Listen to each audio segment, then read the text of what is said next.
नमस्कार दोस्तों, मैं निरंजन आप सभी को हिस्ट्री की जीत की इस प्लेटफॉर्म के ऊपर स्वागत करता हूं। आज के क्लास में उत्तर गुप्त वंश, मौखरी वंश और पुष्यभूति वंश को एक ही वीडियो में कंप्लीट करेंगे। पर आप सबसे एक रिक्वेस्ट है कि वीडियो को आप लोग एंड तक देखना। और हाँ दोस्तों, जिन्होंने इस चैनल को सब्सक्राइब करके नहीं रखा है, चैनल को सब्सक्राइब करके रख लो ऐसे और महत्वपूर्ण वीडियो प्राप्त करने के लिए। तो चलिए शुरू करते हैं। आदित्य सेन के अवसद अभिलेख में उत्तर गुप्त वंश के शासकों के क्रम दिए गए हैं, जिनमें सबसे पहले आता है कृष्णगुप्त। उसके बाद उसका अगला उत्तराधिकारी बनता है हर्षगुप्त। उसके बाद आता है जीवित गुप्त, कुमार गुप्त, दामोदर गुप्त, महासेन गुप्त, देवगुप्त, माधव गुप्त। उसके बाद आता है आदित्य सेन। आदित्य सेन के बाद जो उत्तराधिकारी बनता है उसके बारे में जानकारी हमें देवरनाक अभिलेख से मिलता है। उसमें बताया गया है कि आदित्य सेन के बाद अगला उत्तराधिकारी बनता है देवगुप्त द्वितीय। उसके बाद विष्णुगुप्त और सबसे अंतिम में आता है जीवित गुप्त द्वितीय। अब ये जितने भी राजा रहे हैं उनसे जुड़ी जो महत्वपूर्ण विशेषता है उससे हम लोग एक एक करके देखते हैं।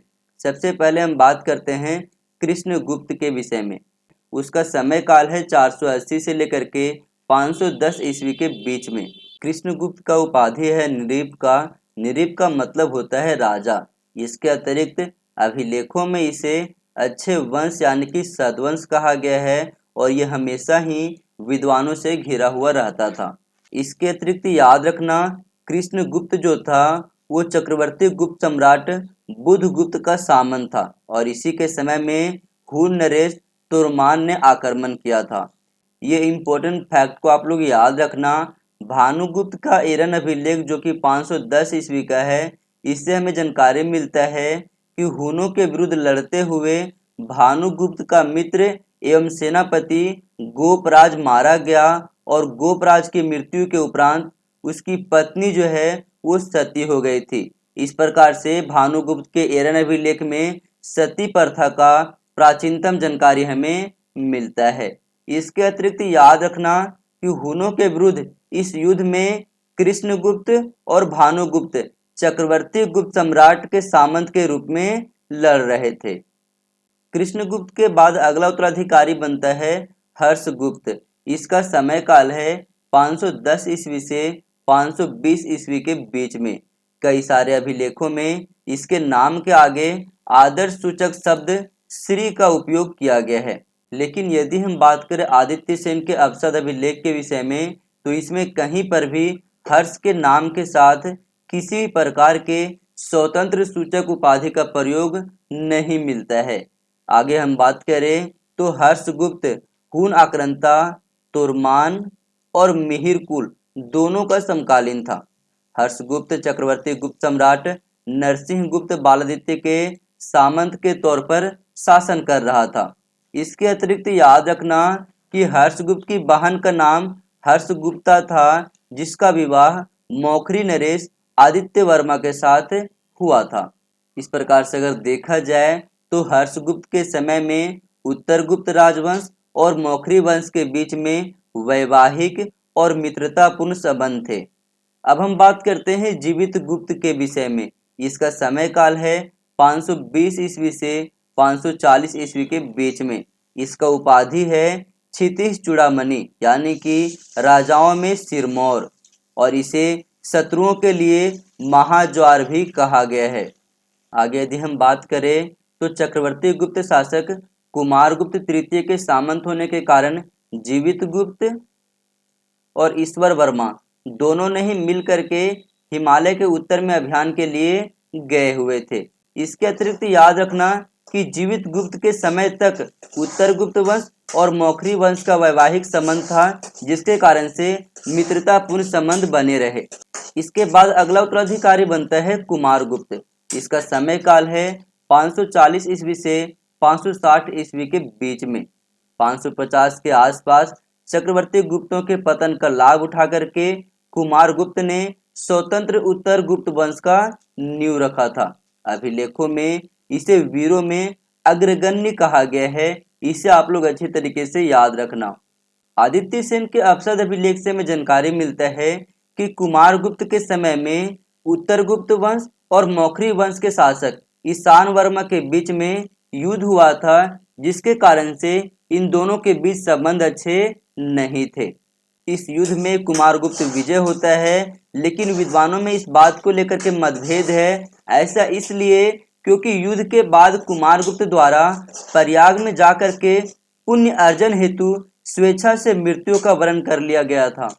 कुमारगुप्त के बाद अगला उत्तराधिकारी बनता है दामोदर गुप्त। इसका समय काल है 560 ईस्वी से 570 ईस्वी के बीच में।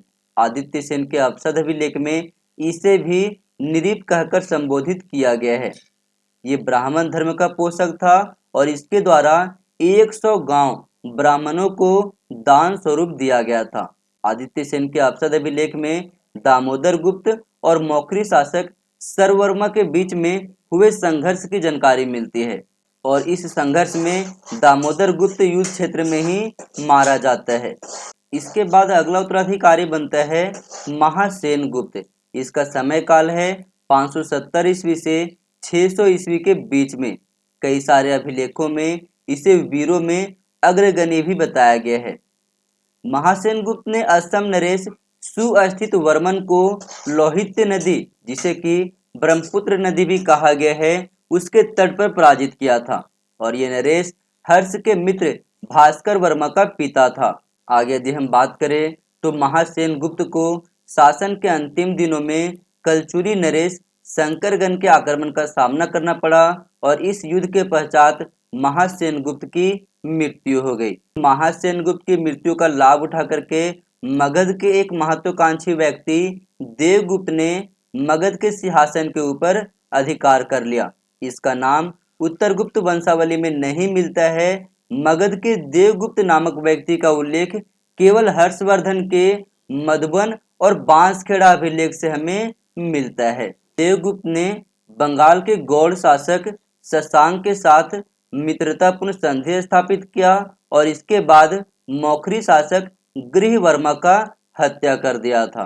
देवगुप्त के बाद अगला उत्तराधिकारी बनता है माधव गुप्त। इसका समय काल 647 से 650 ईस्वी के बीच में था।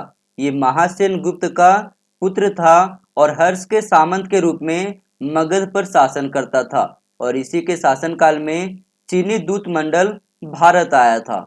माधव गुप्त के बाद अगला उत्तराधिकारी बनता है आदित्य सेन। आदित्य सेन का समय काल है 650 ईस्वी से 675 ईस्वी के बीच में। यदि हम इसके उपाधि के विषय में बात करें तो इसमें शामिल है परम भटारक, महाराजा धीराज और श्री क्षितिज चूड़ामणि। इसके अतिरिक्त याद रखना देवरनाक अभिलेख में इसे परम भागवत कहा गया है। साथ ही इन्होंने 3 अश्वमेध यज्ञों का संपादन करवाया था और इसी के समय काल में अपसद अभिलेख का लेखन करवाया गया था, जो कि अतैतिक है। इसमें किसी भी तिथि का अंकन नहीं किया गया है। मंदार की पहाड़ी से एक शिलालेख प्राप्त हुआ है जिसमें आदित्य सेन के लिए परम भटारक, महाराजा धीराज और श्री आदित्य सेन शब्द का उल्लेख किया गया है। इसके अतिरिक्त याद रखना आदित्य सेन ब्राह्मण धर्म का अनुयायी था, फिर भी इन्होंने बौद्ध धर्म को संरक्षण दिया था। कोरियाई यात्री हुई लून के अनुसार इन्होंने बोध गया में एक मंदिर का निर्माण करवाया था। इसके अतिरिक्त ये याद रखना कि चीनी राजदूत वांग हेन तसे ने 2 बार इसी के समय काल में भारत की यात्रा पर आया था। आदित्य सेन ने मंदारगिरी में विष्णु मंदिर का निर्माण करवाया था और वहीं पर इसकी महारानी कोन देवी ने पापहारिणी सरोवर खुदवाई थी। आदित्य सेन के बाद अगला उत्तराधिकारी बनता है देवगुप्त द्वितीय। देवरनाक अभिलेख में इसकी उपाधि परमेश्वर, परम माहेश्वर, परम भटारक और महाराजा धीराज का उत्कीर्णन किया गया है। इसके अतिरिक्त चालुक्य लेखों में इसे शकलोत्रा पथ नाथ कहा गया है। साथ ही याद रखना कि इसी के शासनकाल में चीनी यात्री इत्सिंग जो है भारत के यात्रा पर आया हुआ था। इसके बाद अगला उत्तराधिकारी बनता है विष्णुगुप्त। इसका समय काल है 695 से 715 ईस्वी के बीच में। इन्होंने कोई खास उपलब्धि अर्जित नहीं की। इसकी 2 उपाधियां केवल याद रखना, एक परम भटारक और दूसरा महाराजा धीराज। इसके बाद अगला उत्तराधिकारी बनता है जीवित गुप्त द्वितीय। इसका समय काल है 715 ईस्वी से 730 ईस्वी के बीच में। यदि हम इसकी उपाधि की बात करें तो इसमें शामिल है परम भट्टारक और महाराजा धीराज। इसने गोमती कोटा के समीप स्थित सूर्य मंदिर के लिए एक गांव को दान में दिया था। इसके अतिरिक्त याद रखना, वाघपति राज के गढ़वाहो अभिलेख से हमें जानकारी मिलता है कि कन्नौज के यशो वर्मा के द्वारा जीवित गुप्त द्वितीय की हत्या कर दी गई और इसी के साथ उत्तर गुप्त वंश जो है समाप्त हो गया। अब हम बात करते हैं कन्नौज के मौखरी वंश के विषय में। तो कन्नौज के जो मौखरी शासक थे उनका मूल निवास स्थल जो है बिहार के गया जिला में था, लेकिन जब मालवा के शासक यशोधर्मन की मृत्यु हुई उसके बाद उन्होंने कन्नौज के ऊपर अधिकार कर लिया और कन्नौज में अपना राज्य को स्थापित किया और यहीं से अपना शासन करना शुरू कर दिया था। इस प्रकार से अगर देखा जाए तो मौखरियों के समय में मगध के स्थान पर कन्नौज जो है राजनीतिक गतिविधियों का एक प्रमुख केंद्र बन गया था। इसके अतिरिक्त याद रखना, ये बेसिकली चक्रवर्ती गुप्त वंश के सामंत थे और जब गुप्त सत्ता कमजोर हुई तो इन्होंने अपना स्वतंत्र सत्ता को स्थापित किया था। अब प्रश्न ये आता है कि हमें मौखरी वंश के बारे में जानकारी कहाँ से मिलता है। तो पहला स्रोत है बाणभट्ट का हर्षचरित। इसमें हम अवंती वर्मा और ग्रह वर्मा के बारे में जानकारी प्राप्त करते हैं। इसके अतिरिक्त वर्धन वंश और मौखरी वंश के बीच में जो संबंध था उसके विषय में जानकारी मिलता है। इसके अतिरिक्त याद रखना, मालवा का जो नरेश था देवगुप्त, उसके द्वारा ग्रह वर्मा की जो हत्या की गई थी उसकी जानकारी भी हमें बाणभट्ट के हर्षचरित से मिलता है। अगला जो जानकारी मिलता है वो है हरहा का अभिलेख से। ये उत्तर प्रदेश के बाराबंकी जिले में स्थित हरहा नामक स्थान से प्राप्त हुआ है और इसकी खोज की गई थी 1915 ईस्वी में H.N. शास्त्री के द्वारा। ये लेख जो है मौखरी नरेश ईशान वर्मा के पुत्र सूर्य वर्मा के द्वारा खुदवाया गया था। सूर्य वर्मा के द्वारा लिखी गई हरहा अभिलेख से हमें मौखरी वंश के शुरुआती 4 राजाओं की जानकारी मिलती है, जिनमें शामिल है हरि वर्मा, आदित्य वर्मा, ईश्वर वर्मा और ईशान वर्मा। एक इम्पोर्टेंट फैक्ट आप लोग याद रखना, पतंजलि के महाभाष्य में मुखर शब्द का प्रयोग किया गया है मौखरी शासकों के लिए। अगला जानकारी हमें मिलता है जौनपुर के अभिलेख से। ये लेख जौनपुर के मस्जिद के दरवाजे पर खुदवाया गया था और इस वंश के प्रथम 3 शासकों के बारे में हमें यहाँ पर जानकारी मिलता है, जिनमें शामिल है हरि वर्मा, आदित्य वर्मा और ईश्वर वर्मा।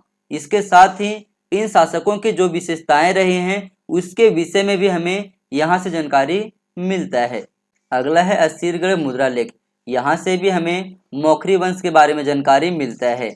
इसके अतिरिक्त याद रखना, बराबर और नागार्जुनी की लेख से भी हमें मौखरी वंश के बारे में जानकारी मिलता है।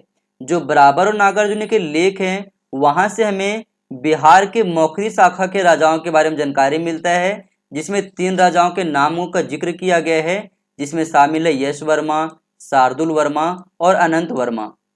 अब हम बात करते हैं कन्नौज के मौखरी वंश के शासकों के क्रम के विषय में, क्योंकि यहाँ से प्रश्न पूछा जाता है। तो सबसे पहले आता है हरि वर्मा, इसके बाद आदित्य वर्मा, ईश्वर वर्मा, ईशान वर्मा, सर्व वर्मा, अवंती वर्मा, ग्रह वर्मा और सबसे अंतिम में आता है सुव्र, जिसे सुव्रत वर्मा भी कहा जाता है। अब हम बात करते हैं इन शासकों की जो महत्वपूर्ण विशेषता रही है उसके विषय में। सबसे पहले हम बात करते हैं हरि वर्मा के विषय में। तो इसका समय काल है 480 ईस्वी से 500 ईस्वी के बीच में। हरि वर्मा चक्रवर्ती गुप्त वंश की अधीनता को स्वीकार करता था और इसका उपाधि है महाराज की। हरि वर्मा की शक्तियों की प्रशंसा की गई है हरहा अभिलेख में। उसमें कहा गया है कि उसका यश चारों समुद्रों तक व्याप्त था तथा वह अपने शत्रुओं के लिए ज्वालामुख के समान था। इसके अतिरिक्त याद रखना, हरि वर्मा को वर्णाश्रम व्यवस्था का संस्थापक माना जाता है और प्रजा के कष्टों को दूर करने वाला भी कहा जाता है। इसके बाद अगला उत्तराधिकारी बनता है आदित्य वर्मा। इसका समय काल 500 ईस्वी से 525 ईस्वी के बीच में है। असीरगढ़ के लेख में इसकी माता का नाम भट्टारिका देवी जयस्वामिनी मिलता है और इसका उपाधि महाराज। ये महाराज की उपाधि इसके सामंत स्थिति को बताता है। इसके अतिरिक्त याद रखना, आदित्य वर्मा को समुद्र से उत्पन्न चंद्रमा के समान भी बताया गया है और इसका विवाह उत्तर गुप्त वंश के शासक हर्षगुप्त की बहन हर्षा गुप्ता से हुआ था। आदित्य वर्मा के बाद अगला उत्तराधिकारी बनता है ईश्वर वर्मा। इसका समय काल है 525 ईस्वी से 540 ईस्वी के बीच में। जौनपुर लेख में उसकी शक्तियों की प्रशंसा करते हुए उसे राजाओं में सिंह के समान यानी कि क्षिति भुजा सिंह या फिर क्षितिपति भी कहा गया है, जिसने धारा यानी कि मालवा, आंध्र, रैवतक के शासकों को पराजित किया था। ईश्वर वर्मा भी अपने पूर्वजों के समान सामंत शासक था तथा महाराज की उपाधि प्राप्त किया था। ईश्वर वर्मा का विवाह उत्तर गुप्त वंश की कन्या उपगुप्ता के साथ हुआ था और इसी के शासनकाल में यशोधर्मन का उदय भी हुआ था। इसके अतिरिक्त याद रखना, ईश्वर वर्मा ब्राह्मण धर्मावलंबी था तथा इसे अनेक यज्ञों द्वारा इंद्र की आराधना करने वाला भी कहा गया है। ईश्वर वर्मा के बाद अगला उत्तराधिकारी बनता है ईशान वर्मा।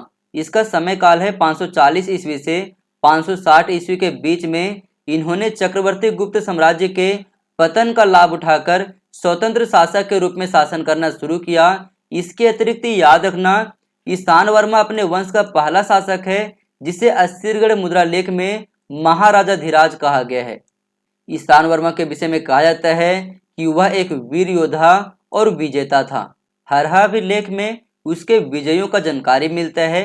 उसमें कहा गया है उसने आंध्राधिपति को, जिसकी सेना में सहस्त्र मत वाले हाथी थे, जीतकर सुलिकों को, जिनकी सेना में छलांग मारने वाले असंख्य घोड़े थे, युद्ध भूमि में परास्त कर तथा गौड़ों का स्थल भूमि के साथ संबंध छुड़ाकर भविष्य में समुद्र का आश्रय लेने के लिए बाध्य करते हुए अपने सिंहासन को जीता था।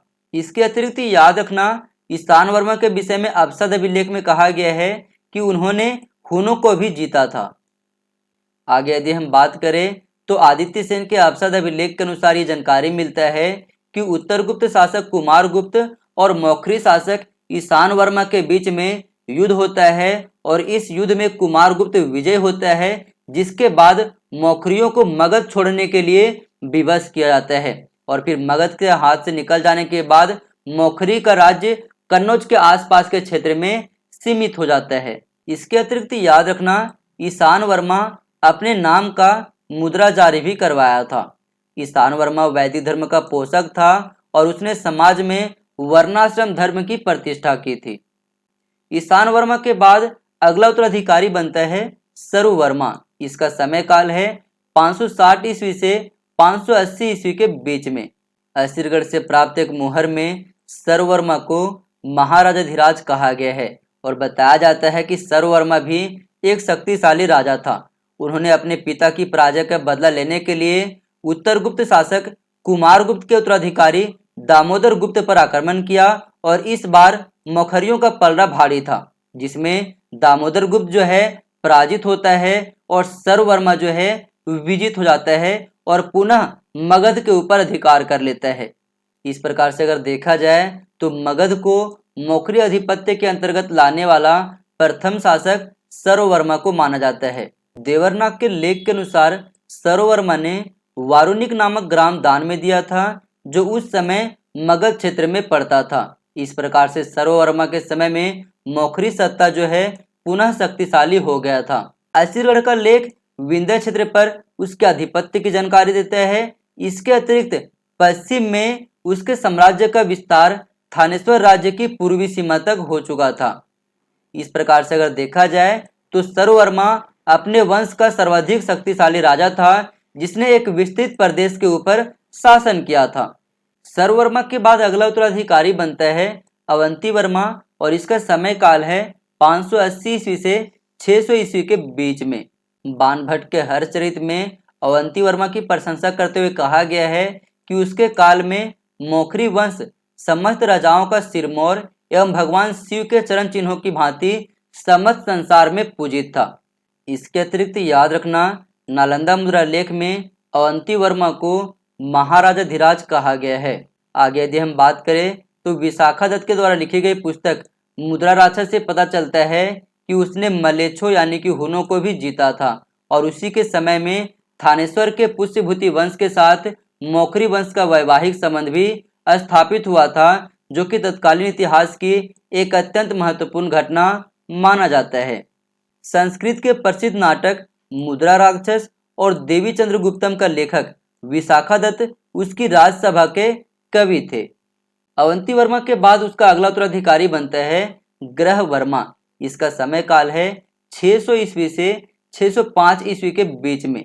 बाणभट्ट के हर्षचित्र में कहा गया है कि वह पृथ्वी पर सूर्य की भांति सुशोभित था। जब मगध में ग्रह वर्मा के छोटे भाई सुचंद्र वर्मा ने स्वतंत्र सत्ता को स्थापित किया, उसके बाद ग्रह वर्मा कन्नौज से ही शासन करना शुरू कर दिया था। ग्रह वर्मा के नाम का उल्लेख किसी भी लेख से हमें नहीं मिलता है। इसके इतिहास के लिए हमें एकमात्र बाणभट्ट के हर्षचरित पर निर्भर होना पड़ता है। आगे यदि हम बात करें तो इसका विवाह पुष्यभूति वंश के राजा प्रभाकर वर्धन की कन्या राजश्री के साथ संपन्न हुआ था। हालांकि बाणभट्ट के हर्षचरित के साक्ष्यों से यह जानकारी मिलता है कि इसके विवाह के समय अवंती वर्मा जीवित नहीं था और विवाह का प्रस्ताव ग्रह वर्मा स्वयं पुष्यभूति वंश के शासक प्रभाकर वर्धन के पास भेजा था। इस वैवाहिक संबंध के फलस्वरूप दोनों ही राजवंशों में अत्यंत निकटता आ गई थी, जिसके बाद वैवाहिक संबंध के विरुद्ध में मालवा के उत्तरगुप्त वंशी शासक देवगुप्त और बंगाल के गौड़वंशी शासक शशांक ने भी मैत्रीपूर्ण संबंध स्थापित कर लिए थे। बाणभट्ट के हर्षचरित से जानकारी मिलता है कि जिस समय थानेश्वर में प्रभाकर वर्धन की मृत्यु हुई थी, उसी समय उत्तर गुप्त वंश के शासक देवगुप्त ने कन्नौज के ऊपर आक्रमण करके ग्रह वर्मा को मार डाला और राजश्री को कन्नौज के बंदी गृह में डाल दिया था। एक चीज याद रखना, बाणभट्ट के हर्षचरित में डायरेक्टली देवगुप्त नाम का उल्लेख नहीं मिलता है, उसमें मालव का दुष्ट शासक के नाम का उल्लेख मिलता है। लेकिन हर्षवर्धन का जो बांसखेड़ा अभिलेख है उसमें उत्तर गुप्त शासक देवगुप्त के नाम का डायरेक्ट हमें उल्लेख मिलता है। आगे यदि हम बात करें तो ग्रह वर्मा की मृत्यु के बाद मौखरी वंश का इतिहास थानेश्वर के वर्धन वंश के इतिहास से जुड़ गया था। जिस समय ग्रह वर्मा का मृत्यु हुआ था उस समय इसकी पत्नी राजश्री मात्र 12 वर्ष की थी और निसंतान थी, जिसके कारण से हर्षवर्धन ने अपना राजधानी थानेश्वर से कन्नौज में ट्रांसफर कर लिया और प्रशासन में राजश्री को सहयोग करना शुरू कर दिया था। एक पॉइंट आप लोग याद रखना, हुएन के विवरण से पता चलता है हमें कि कन्नौज के सिंहासन पर हर्ष और राजश्री साथ साथ बैठा करते थे। अब हम बात करने वाले हैं थानेश्वर के पुष्यभूति वंश के विषय में। तो सबसे पहले हम बात करते हैं जानकारी के स्रोत के विषय में, जिसमें पहला नाम आता है बाणभट्ट का। बाणभट्ट का 2 महत्वपूर्ण रचना है, एक है कादम्बरी और दूसरा है हर्षचरित। यदि हम बात करें कादम्बरी के विषय में तो ये एक संस्कृत साहित्य है। इसमें हर्षवर्धन के समय का सामाजिक और आर्थिक जीवन के बारे में जानकारी दिया गया है। वहीं यदि हम बात करें बाणभट्ट के हर्षचरित के विषय में तो इसमें वर्धन वंश के बारे में काफ़ी सारे महत्वपूर्ण जानकारी मिलता है। याद रखना, हर्षचरित में 8 अध्याय हैं, जिसे खंड भी कहा जाता है और उच्छ्वास भी कहा जाता है। इसके अतिरिक्त ये याद रखना कि इन 8 अध्याय में प्रथम 3 अध्याय में बाणभट्ट के बारे में जानकारी दी गई है और जो अंतिम 5 अध्याय हैं उसमें वर्धन वंश के बारे में जानकारी दी गई है। एक एक करके इन 8 अध्यायों को समझते हैं। सबसे पहले हम बात करते हैं पहले अध्याय के विषय में।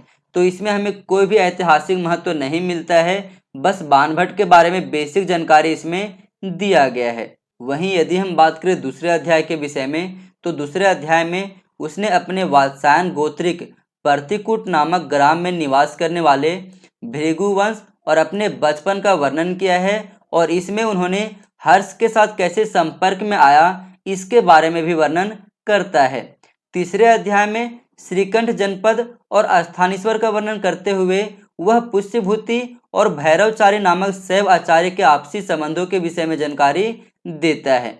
चौथे अध्याय में प्रभाकर वर्धन से संबंधित जानकारी मिलता है, जहां पर राज्यवर्धन, हर्षवर्धन और राजश्री के जन्म, बचपन और कन्नौज के राजा ग्रह वर्मा के साथ राजश्री के विवाह जैसी घटनाओं का वर्णन किया गया है। 5वें अध्याय में सीमा प्रांत पर आतायित हुनों के उपद्रव और उन्हें दबाने के लिए राज्यवर्धन को भेजने और प्रभाकर वर्धन की बीमारी से मृत्यु हो जाने का जानकारी हमें मिलता है। वहीं यदि हम बात करें 6ठे अध्याय के विषय में तो इसमें राज्यवर्धन के द्वारा संन्यास ग्रहण करने की इच्छा, ग्रह वर्मा की हत्या का समाचार और इसके उपरांत राज्यवर्धन द्वारा सशस्त्र ग्रहण, मालव राज के विरुद्ध अभियान और मालवा राज्य के पराजय के साथ साथ दुष्ट गौड़ शासक शशांक के द्वारा छल पूर्वक राज्यवर्धन की हत्या की जानकारी दी गई है। इसके अतिरिक्त याद रखना, इसी अध्याय में हर्षवर्धन की समस्त शत्रुओं से बदला लेने और पृथ्वी को गौड़ विहीन कर देने की प्रतिज्ञा का भी उल्लेख किया गया है। अगला है 7वां अध्याय। इसमें हर्ष के सैन्य अभियान, कामरूप के राजा भास्कर वर्मा के राजदूत हंसवेग द्वारा प्रेषित मैत्री प्रस्ताव स्वीकार किए जाने का विवरण दिया गया है। वहीं यदि हम बात करें 8वें अध्याय के विषय में, तो इसमें राजश्री की खोज और बाद में उसकी प्राप्ति, इसके अतिरिक्त दिवाकर मित्र से मिलन और राजश्री को साथ लेकर सैन्य शिविर में वापस जाने की जानकारी दी गई है। वर्धन वंश के बारे में जानने के जो और भी हमारे पास अन्य साहित्यिक स्रोत हैं उसमें शामिल है आर्यमंजू, श्रीमूलकल्प। ये एक महायान बौद्ध ग्रंथ है और इसका प्रकाशन 1925 ईस्वी में गणपति शास्त्री के द्वारा करवाया गया था। इसमें हर्षवर्धन के लिए केवल हर्ष शब्द का प्रयोग किया गया है। इसके अतिरिक्त हर्षवर्धन का 3 नाटक जो कि महत्वपूर्ण है, इसमें शामिल है प्रियदर्शिका, रत्नावली और नागानंद। इसके अतिरिक्त हमारे पास कुछ विदेशी विवरण भी है, जैसे कि हुएन-सांग का यात्रा विवरण और ईत्सिंग का यात्रा विवरण। हुएन-सांग का जो यात्रा विवरण है उसका नाम है सी यू की। ये उस समय का राजनीतिक और सांस्कृतिक जीवन के बारे में जानकारी देता है। इसके अतिरिक्त याद रखना, विदेशी विवरण में इसका वही स्थान है जो साहित्य में बाण भट्ट के हर्षचरित का। यदि हम बात करें ईत्सिंग के यात्रा विवरण के विषय में, तो इसका अंग्रेजी में अनुवाद जापानी बौद्ध विद्वान तकत्सु ने किया था, जिसका नाम है a record of the Buddhist religion. और यहाँ से हमें वर्धन वंश के बारे में जानकारी मिलता है। अगला है हर्षवर्धन का बांसखेड़ा अभिलेख और मधुबन अभिलेख। यदि हम बात करें बांसखेड़ा अभिलेख के विषय में, तो 1894 ईस्वी में उत्तर प्रदेश के शाहजहांपुर जिले में स्थित बांसखेड़ा नामक स्थान से यह प्राप्त हुआ था, जिसमें हर्ष संवत 22 का उल्लेख किया गया है, यानी कि 628 ईस्वी का तिथि अंकित किया गया है। बांसखेड़ा अभिलेख से जानकारी मिलता है कि हर्ष ने अहिच्छित्र भुक्ति के अंगदिया विषय के मरकट सागर नामक ग्राम को बालचंद्र और भट्ट स्वामी नाम के 2 भारद्वाज गोत्रीय ब्राह्मणों को दान दिया था। इस अभिलेख से हमें हर्षवर्धन के समय के शासन के कई सारे प्रदेशों की जानकारी मिलती है और इसके समय के कई सारे पदाधिकारियों के नाम का भी वर्णन मिलता है। साथ ही साथ राज्यवर्धन के द्वारा मालवा के शासक देवगुप्त पर विजय और उसके बाद गौड़ नरेश शशांक के द्वारा उसकी हत्या की जानकारी भी इसमें हमें मिलती है। इसके अतिरिक्त याद रखना, इसी अभिलेख में हर्षवर्धन के हस्ताक्षर भी हमें मिला है। यदि हम बात करें मधुबन अभिलेख के विषय में, तो उत्तर प्रदेश के मऊ जिले के घोसी तहसील से यह प्राप्त हुआ है। इसमें हर्ष संवत 25 यानी कि 631 ईस्वी का तिथि अंकित है और इसमें हर्ष के द्वारा श्रावस्ती भुक्ति के सोमकुंडा नामक ग्राम को दान देने का जानकारी दिया गया है। अगला है पुलकेशन द्वितीय का ऐहोल अभिलेख। ये चालुक्य नरेश पुलकेशन द्वितीय का है, जिसका तिथि अंकन 633 और 634 मिलता है। इसमें हर्षवर्धन और पुलकेशन द्वितीय के बीच में जो युद्ध हुआ था उसकी जानकारी दी गई है और इसका रचना जो है पुलकेशन द्वितीय के दरबारी कवि रवि कृति के द्वारा की गई थी। इसके अतिरिक्त हर्ष के समय का 2 मुहरें भी मिली है, एक नालंदा से और दूसरा सोनीपत से। यहाँ से भी हमें वर्धन वंश के बारे में जानकारी मिलता है। अब हम बात करते हैं पुष्यभूति यानी कि वर्धन वंश के शासकों के क्रम के विषय में। तो सबसे पहले आता है पुष्यभूति, जिन्होंने वर्धन वंश का नींव रखा था। इसके बाद अगला उत्तराधिकारी बनता है नरवर्धन, राज्यवर्धन प्रथम, आदित्यवर्धन, प्रभाकर वर्धन, राज्यवर्धन द्वितीय और सबसे अंतिम में आता है हर्षवर्धन। एक एक करके इनकी महत्वपूर्ण विशेषताओं को हम लोग समझते हैं। सबसे पहले हम बात करते हैं पुष्यभूति के विषय में। तो बाण भट्ट के द्वारा लिखी गई रचना हर्षचरित से जानकारी मिलता है कि पुष्यभूति नामक व्यक्ति ने श्रीकंठ जनपद में एक राज्य का स्थापना किया था। श्रीकंठ जनपद प्राय वही क्षेत्र है जिसे पहले कुरुक्षेत्र के नाम से जाना जाता था और इसके अंतर्गत आधुनिक समय यानी कि वर्तमान का दिल्ली और हरियाणा के क्षेत्र सम्मिलित थे। यह अत्यंत आश्चर्य की बात है कि हर्ष के व्यक्तिगत लेखों में अपने इस पूर्वज का कोई उल्लेख नहीं मिलता है। उसके प्रथम पूर्वज के रूप में नरवर्धन का नाम अंकित किया गया है। आगे यदि हम बात करें तो बाणभट्ट के हर्षचरित में पुष्यभूति के नाम के साथ राजा और भूपाल की उपाधियां प्रयोग में लाया गया है। अब हम बात करते हैं आदित्य वर्धन के विषय में, क्योंकि नरवर्धन और राज्यवर्धन प्रथम के बारे में कुछ भी ऐतिहासिक महत्व जैसी जानकारी हमारे पास नहीं मिलता है। तो यदि हम बात करें आदित्य वर्धन के विषय में, तो इसका विवाह परवर्ती गुप्त वंशी शासक महासेन गुप्त की बहन महासेन गुप्ता से हुआ था। ये एक पॉइंट आप लोग अच्छी तरीके से याद रखना। इसके बाद अगला उत्तराधिकारी बनता है प्रभाकर वर्धन। इसका समय काल 581 से 603 ईस्वी के बीच में था। इसका उपाधि है महाराजाधिराज और इसकी पत्नी का नाम था यशोमती। पुष्यभूति वंश को स्वतंत्र राजनीति के पथ पर प्रतिष्ठित करने का कार्य सबसे पहले हर्ष के पिता प्रभाकर वर्धन के द्वारा किया गया था। वह पहला शासक है जिसने महाराजाधिराज परमेश्वर की उपाधि धारण किया था। आगे यदि हम बात करें तो इसके बारे में जानकारी मिलता है कि प्रभाकर वर्धन ने समकालीन शक्तियों के विरुद्ध कुछ सैनिक सफलताएं भी प्राप्त किया था, जैसे कि सिंध के राजा के विरुद्ध सैनिक कार्रवाई किया था। इसके अतिरिक्त मालव राज के विरुद्ध भी किया था और बाणभट्ट ने प्रभाकर वर्धन को लाट, मालव और गुर्जर के क्षेत्र का विजेता कहा है।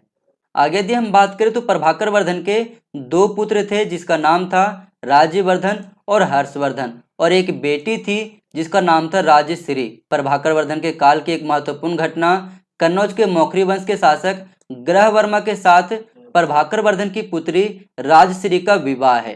तो चलिए अब हम बात करते हैं राज्यवर्धन द्वितीय के विषय में।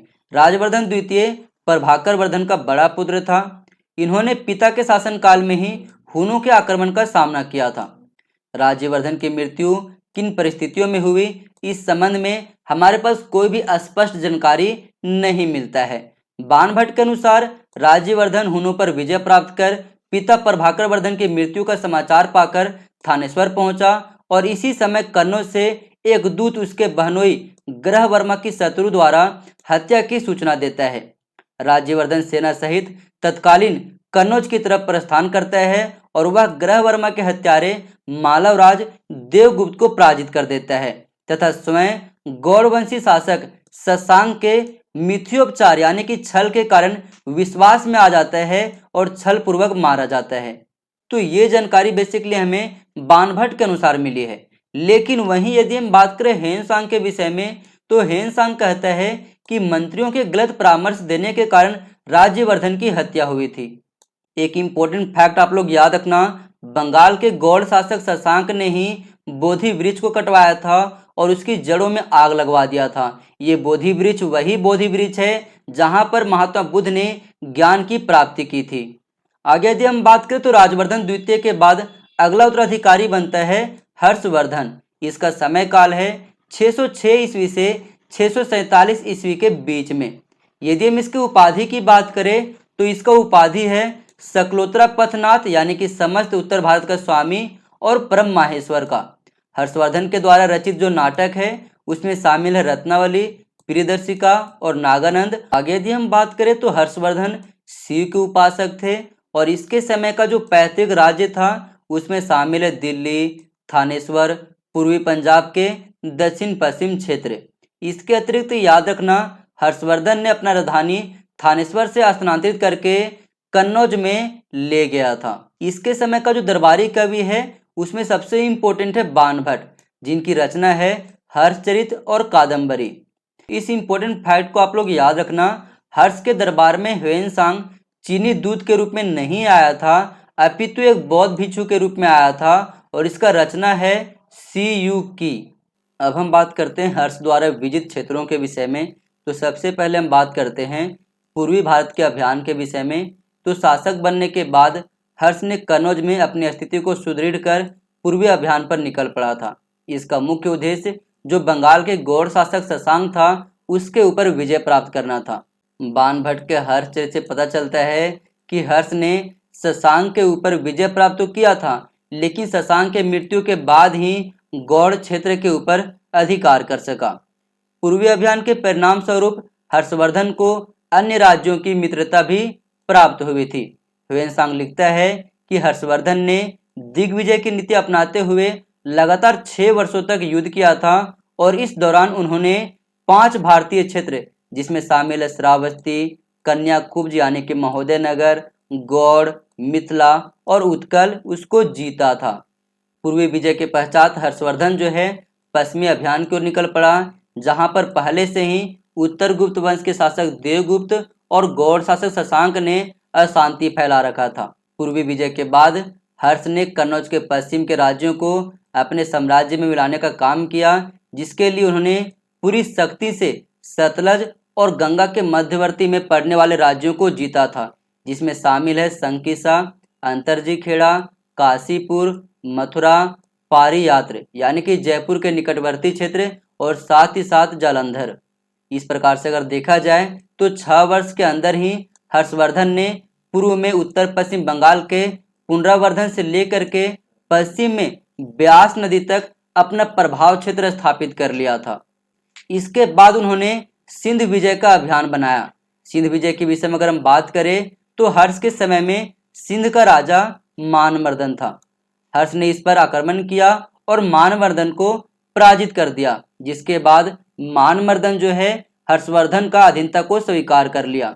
सिंध विजय के बाद हर्षवर्धन ने बलबी विजय के लिए अभियान किया। यहाँ का शासक ध्रुवसेन द्वितीय था, जिसे बुरी तरीके से पराजित किया और पराजित करने के बाद अपनी पुत्री का विवाह ध्रुवसेन के साथ करके एक वैवाहिक संबंध स्थापित कर लिया था। इसके बाद हर्षवर्धन का जो है पुलकेशिन द्वितीय के साथ भी संघर्ष होता है। तो चालुक्य सम्राट पुलकेशिन द्वितीय एक महत्वाकांक्षी शासक था और गुजरात के बाद हर्ष की सीमा जो है पुलकेशिन द्वितीय की सीमा से जा लगा था, जिसके कारण से साम्राज्य विस्तार की होड़ में पुलकेशिन द्वितीय और हर्षवर्धन के बीच में घमासान युद्ध होता है और इस युद्ध में हर्षवर्धन बुरी तरीके से पराजित होता है।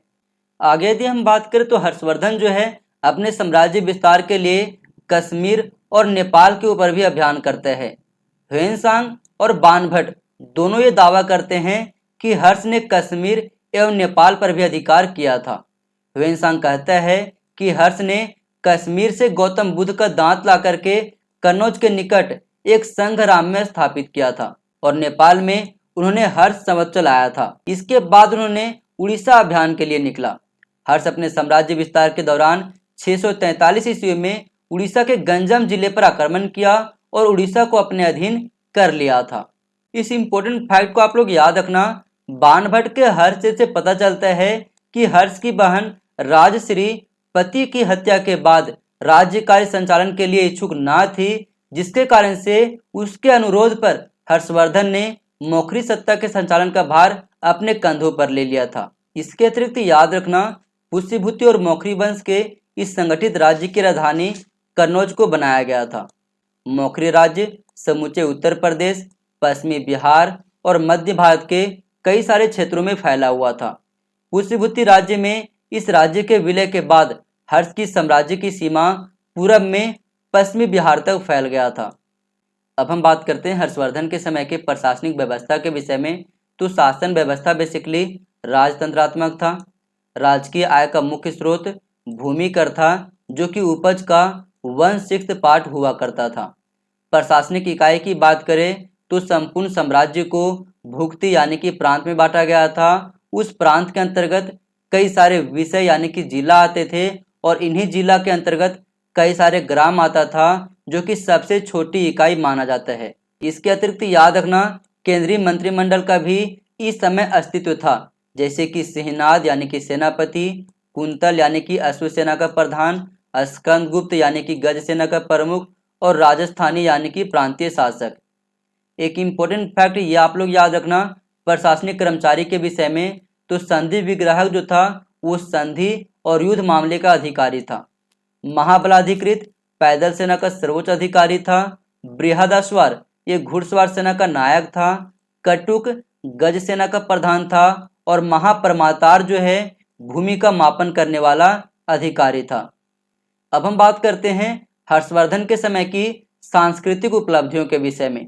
तो सबसे पहले हम बात करते हैं इनके धर्म के विषय में। ह्वेनसांग जो है हर्षवर्धन को बौद्ध धर्म का संरक्षक कहता है। ह्वेनसांग की जीवनी से ये जानकारी मिलता है कि हर्ष ने बुद्ध की एक स्वर्ण प्रतिमा प्रतिष्ठित किया था और बुद्ध के दंतावशेषों का दर्शन करने कश्मीर तक गया था और अनेक बौद्ध स्तूपों और विहारों का भी निर्माण करवाया था। बाणभट्ट के हर्षचित के अनुसार हर्ष अपनी बहन राजश्री को ढूंढते समय दिवाकर मित्र नामक बौद्ध भिक्षु से मिला था, जिससे हर्ष बहुत ज्यादा प्रभावित हुआ था। इसके अतिरिक्त याद रखना, हर्षवर्धन का बांसखेड़ा अभिलेख और मधुबन ताम्रपत्र अभिलेख में हर्षवर्धन के लिए परम माहेश्वर शब्द का प्रयोग किया गया है। एक इम्पोर्टेंट फैक्ट ये याद रखना कि कन्नौज की धार्मिक सभा जो कि 643 ईस्वी के बाद ही प्रारंभ हुआ था, इसमें हर्ष ने महायान धर्म के प्रति उदारता प्रकट किया था। और साथ ही ये भी याद रखना कि प्रयाग में प्रति 5 वर्ष में एक समारोह का आयोजन भी हर्षवर्धन के द्वारा करवाया जाता था।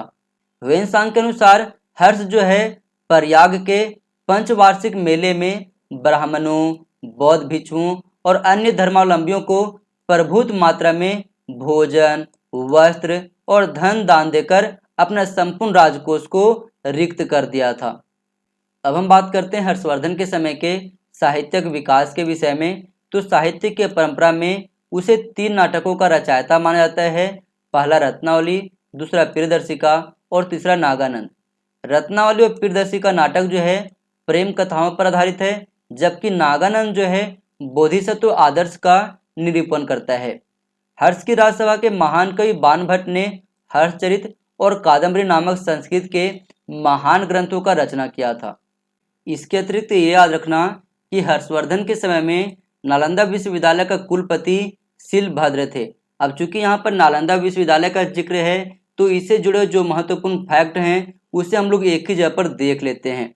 तो नालंदा विश्वविद्यालय का संस्थापक का नाम था कुमारगुप्त, जो कि गुप्त वंश के शासक थे, और ये बेसिकली जांगली नदी के किनारे स्थित है।